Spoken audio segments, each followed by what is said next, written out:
Support for Mission Nonprofit is provided by Thurston Talk. This program is provided in the public interest by Thurston Community Media. More information at tcmedia.org.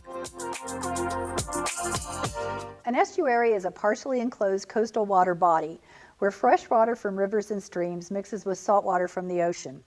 The Puget Sound Estuarium in downtown Olympia offers learning opportunities to increase awareness of this unique and very special ecosystem. Stay tuned to learn more about their mission and their work to protect Puget Sound on this edition of Mission Nonprofit.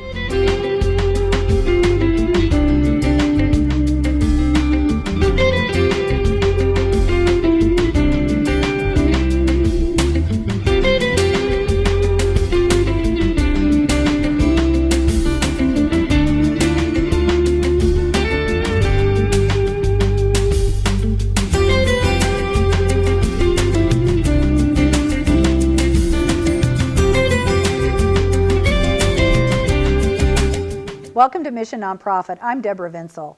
Every month we invite local nonprofit organizations to share information about their work in our community. Joining me in the studio today is the Executive Director of the Puget Sound Estuarium, Paris McCluskey. Welcome. Thanks for taking time out of your busy schedule.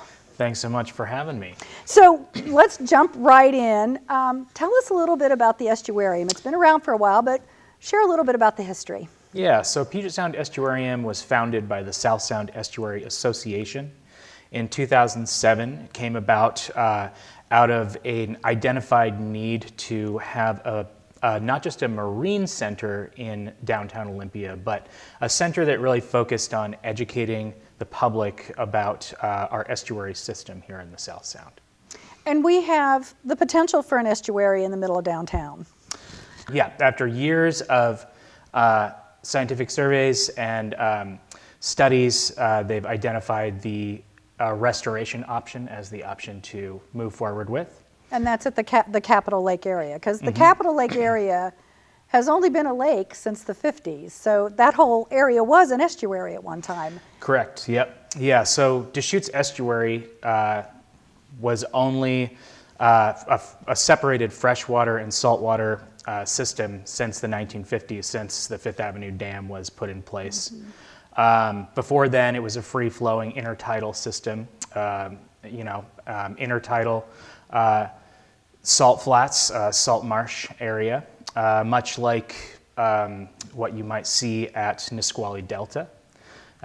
Although it's unique in that it is now going to be an estuary, restored estuary system in the middle of a metropolitan area, which is a very unique and compelling environmental project, especially for an organization like ourselves, to be able to showcase the restoration effort of an estuary system and an open watershed system for a Deschutes watershed down into Lower Butt Inlet. So, since your name, Puget Sound Estuarium, and that is an estuary, tell us a little bit about the mission of your organization, the broad mission of your organization. Yeah, so the broad mission of our organization is to provide learning opportunities for members of the public of all ages about the marine and estuary ecosystem here in the South Puget Sound and the greater Salish Sea ecosystem. And in doing so, we want to encourage stewardship and protection of this ecosystem. And we also want to bring about awareness and empower action around protection and also climate resilience over time, both of the ecosystem and of our communities as well. So there are estuaries, pretty much anywhere, saltwater and freshwater meet, but what's unique about the Puget Sound area? Yeah, so here in the Puget Sound, or the southern Salish Sea area, it's unique. The entire Salish Sea ecosystem and estuary, it's an estuary in and of itself with what we call minor pocket estuaries as well. So the whole system is one big estuary. And so that system is the largest by volume of water and the deepest in the United States. Chesapeake Bay is larger by area than the Salish Sea area. So it's a very unique place. It also, estuaries and this is true of all estuaries, but where saltwater and freshwater mix is a hotbed for diversity. It's what in the field we call a diversity hotspot, and it's biodiversity hotspot. And so with that mixing of freshwater and saltwater, it mixes two different ecosystems, right? Marine, freshwater, and then together they also create various habitats for animals where they can both feed and raise their young nursery habitat for especially keystone species like salmonids and others. And then they also provide ecosystem services, which are services to our communities, buffer between the ocean and the land and our housing, so a buffer from flooding and extreme weather events, which, as we know, are accelerating with climate change. Mm-hmm. So, and also erosion prevention and other ecosystem services as well. Yeah. So, as you mentioned, kind of the whole southern Puget Sound region is a giant estuary. Yeah, it's a giant estuary, and then we have our own local estuary systems, like Deschutes Estuary, Henderson Inlet. That's an estuary system too. So wherever that freshwater and saltwater mix and meet, it's an estuary system. That's an estuary system. Yeah. So tell us a little bit about how the Puget Sound Estuarium promotes the health and restoration and protection of those systems. Yeah, so what we do out in the community is we educate folks. We're an environmental education organization, so whereas you might see other organizations who do restoration work, planting trees, preserving land, we do a lot of the education for youth and for people of all ages around what those organizations do, their role in conservation, and also how people can plug in. So as an education organization, we have so many opportunities to really showcase the amazing work of our community partners in the field. So, we also partner with them. So we directly, we specialize in experiential education. So we don't just talk about Capital Land Trust, we actually go out and do programs on their preserves with kids and with them. And kids are getting hands-on experience of what it's like to be in a preserve, what it's like to have careers in conservation, and the importance of restoration for climate resilience and carbon sequestration and more. Yeah. So if we were to come to the estuarium, what kinds of things would we experience there?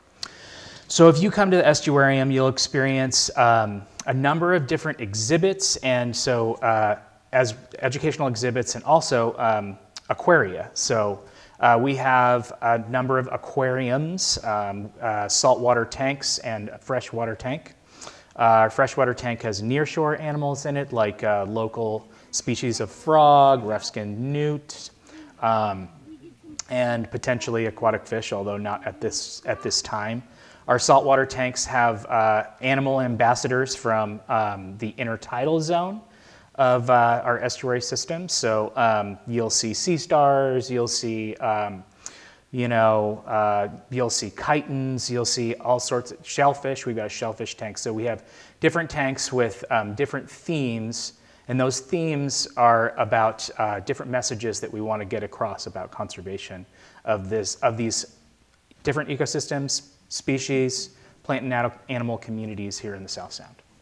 Are there any specific issues that your organization is dealing with, specifically local to the end of Puget Sound, our area right down here around Olympia, and like you said, Henderson and a couple of the other local watersheds? Are there any real specific things that you're focused on right now that we are having issues with? Yeah, I mean, we certainly do a lot of education comparing different areas to Lower Bud Inlet, and the water quality in Lower Bud Inlet and what we call the diversity index is very low. So water quality is very poor, and the diversity index of biodiversity of species is very low in comparison, even in comparison to Upper Bud, like Bud Inlet. so around Boston Harbor, that Just area. farther out.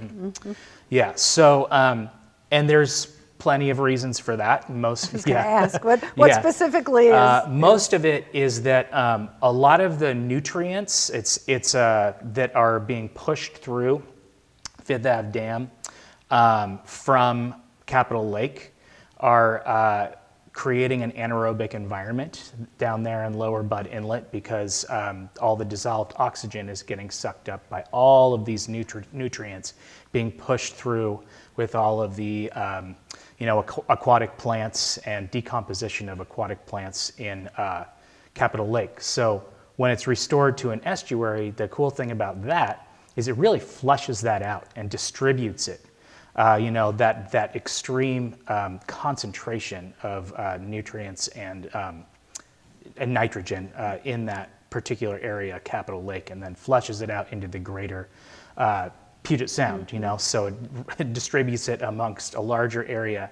And it will really do a lot of, there is a lot of, the dredging that Department of Ecology is doing to remove contaminated sediment is very important. But a lot of the water quality improvement will happen over time with the restoration of that estuary and just restoring it to an intertidal system.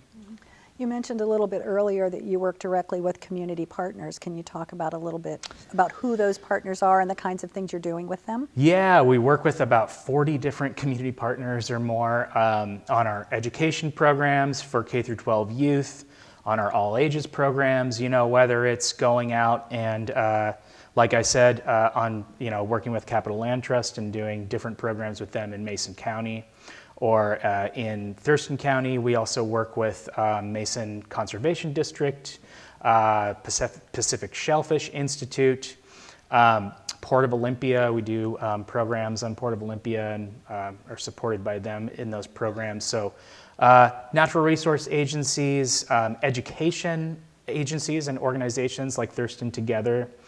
So we do nothing that we do is in isolation, right? It only happens because of our involvement and really the involvement of our community partners with our programs. And that collaboration is really the bedrock of everything that we do. So whether it's programs for all ages or peers, all have to happen at different piers throughout Mason and Thurston County. So those programs all take the cooperation of Shelton Yacht Club or Alderbrook Resort up in Mason County, or down here in Thurston County, Zittles Marina or Boston Harbor Marina. So our programs, our Meet the Beach programs happen in local beaches, and we have, staff that from those local parks like Squaxin Park that also participate in our programs as well, summer camps, Meet the Beach programs. So state parks as well. So we have a lot of broad-based support from everything from arts organizations, natural resource agencies to other environmental organizations like ourselves. So you've mentioned Thurston and Mason County, the name of your organization, Puget Sound Estuarium. Mm-hmm. How far north does your work go? Yeah, we do programs primarily in a tri-county area, so Pierce, Thurston, and Mason County. And however, we have regional partners, especially through the Community Marine Centers of the Salish Sea Group. And those regional partners are organizations like ourselves, smaller marine centers or mid-level marine centers from smaller cities or rural areas throughout the Salish Sea region, all the way up into Vancouver Island, and that's a broad-based collaboration. But we do a lot of the bulk of our work in that tri-county area: Pierce, Thurston, Mason, yeah. In the lower Puget Sound region. Yeah. So how is the Puget Sound Estuarium funded? Yeah, good question. So we are obviously a 501c3 nonprofit. We were incorporated in 2011. We got our facility in 2014. and have been there ever since. And we are funded through a mix of foundation grants. We have support from charity support from local tribes, Coast Salish tribes. We have support from government grants, both federal, state, and local. We have support from business partners, individual donations. So if you like what you hear today, then just go to our website, PugetSoundEstuarium.org, and you can donate there. We have membership tiers for our membership program. And we also have a lot of our all ages programs are fee-based. So we get we generate income through our fee-based programs as well. Tell me a little bit about your membership program. What does that mean? Yeah, so if you become a member of the estuarium, there's perks for both us through that ongoing, renewal of membership as an organization, and there's perks for our members too. So the lowest tier is like $20, and then goes up to $50, $100, $250, all the way up to $1,000. And depending on what tier you choose, you get different benefits, whether that's free admission to the estuarium for you and your family for a full year, or discounts on merchandise or tickets to some of our events and things like that. So membership program is really cool, and we definitely recommend that people take advantage of that. Well, let's talk about events. You just said events that are coming up. What are the kinds of things that people might look forward to seeing from the estuarium coming up in the summer months? Yeah, so what you could look forward to in the summer is we actually have our summer camps, and registration is open for those now, and will remain open until we have full attendance for each camp. Is there an age range for the camps? Yeah, so the camps, we have 3 weeks of camps. Each week of camp is a different age range. The first one is, I believe, K through 2nd, and then 3rd through 5th, and then 6th through 8th for the third one. So we go all the way K through 8 with the camps. They're very interactive field trips to different local beaches and preserves. And we do a ton of activities. We have kids get to build their own robots and pilot them in the sound. So it's a lot of fun. Registration for those is open. We'll have cruise benefits where we take people out onto a small vessel and out onto the sound, talk about our programs and what we do. It's a modified on the water program. So we do a program called On the Water for high schoolers and middle schoolers, where we take them out on the water and they rotate on a scientific research vessel, and they rotate between 4 learning stations. So it's we get a lot of comments from adults, from programs like that, para-educators and others, like, why isn't there one of these for me? So whenever we hear that, we kind of take that to heart, and we try to do a modified program for adults, people of all ages. That's not just for school groups from specific schools or classes. So so our cruise benefits will be happening, and then we'll cap off the summer with a really fun benefit, music benefit. So Jellyfish Jam at Boston Harbor Marina. It's going to be a blast. You can expect to see a really compelling roster for sure. Okay, so look forward to that. So tell me specifically how folks might, in addition to their financial support, are there volunteer opportunities with the estuarium? Absolutely, yeah. So we have about 160 active volunteers, and you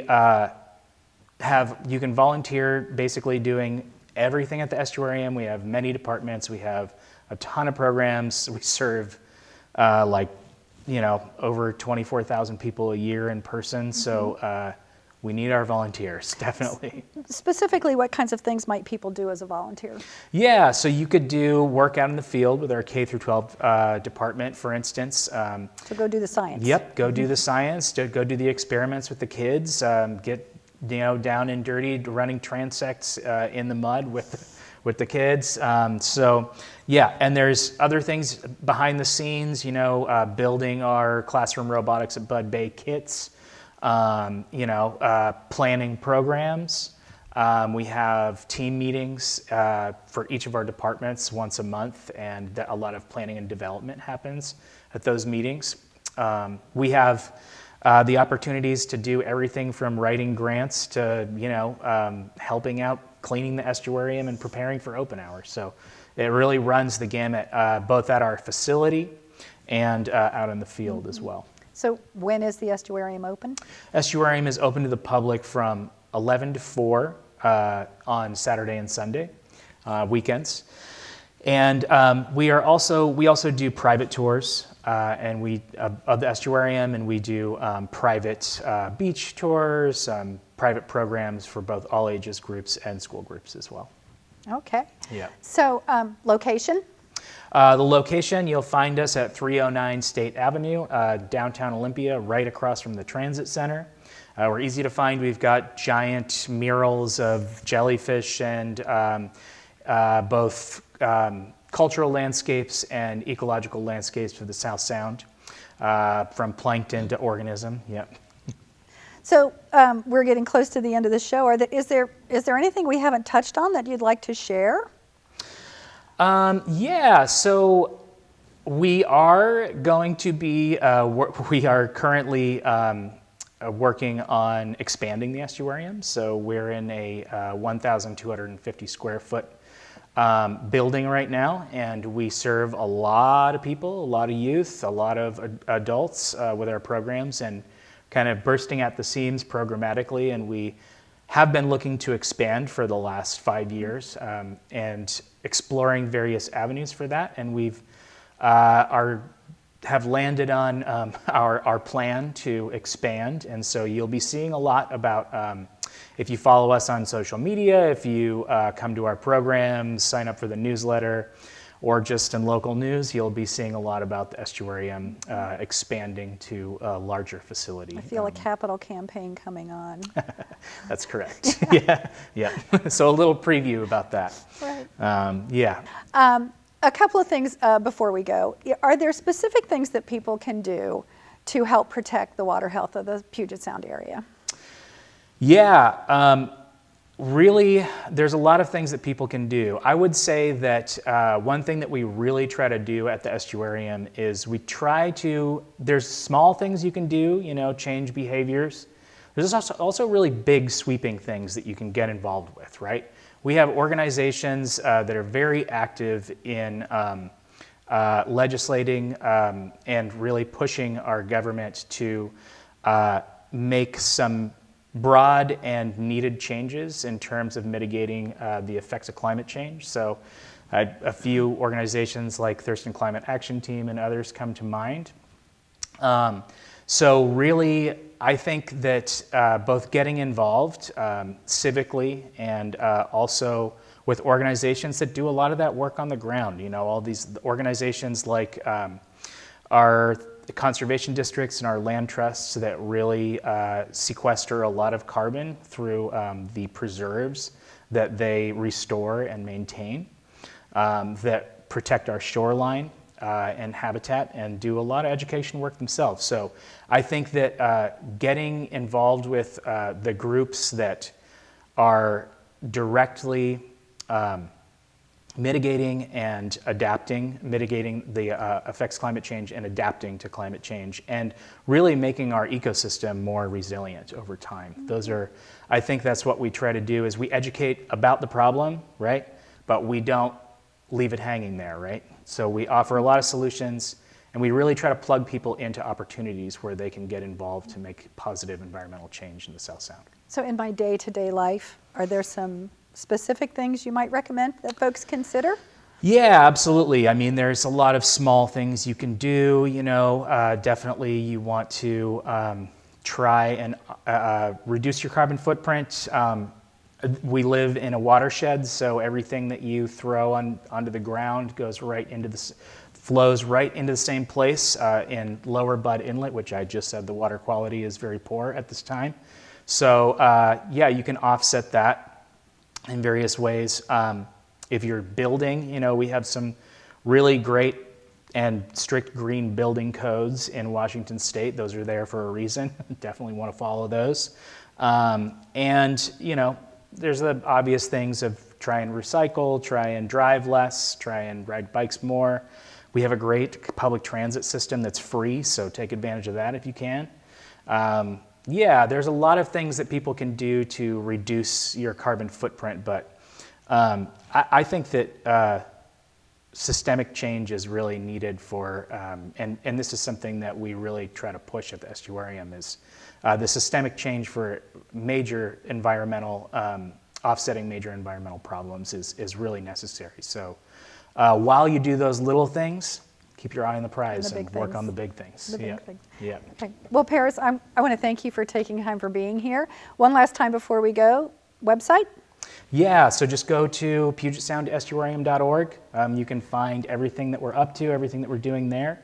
And yeah, come and check us out. We'll be on local beaches. Our beach naturalists will have our green vests all over local beaches this summer doing our Meet the Beach program. You can run into us there, come to the estuarium on weekends, and yeah, enjoy this unique environment and different opportunities to get involved and connect with our ecosystem here in the South Sound. Okay. Well, thank you for spending time with us today. It's been very informative. Right. Thanks for having me. And thank you for joining us. Nonprofit organizations in our community help care for our neighbors and children. They inform and educate us and enrich our lives with the arts and performances, helping to keep our community safe and healthy. Join us again next month when we introduce you to the important work of another great local organization right here on Mission Nonprofit. Thanks for watching.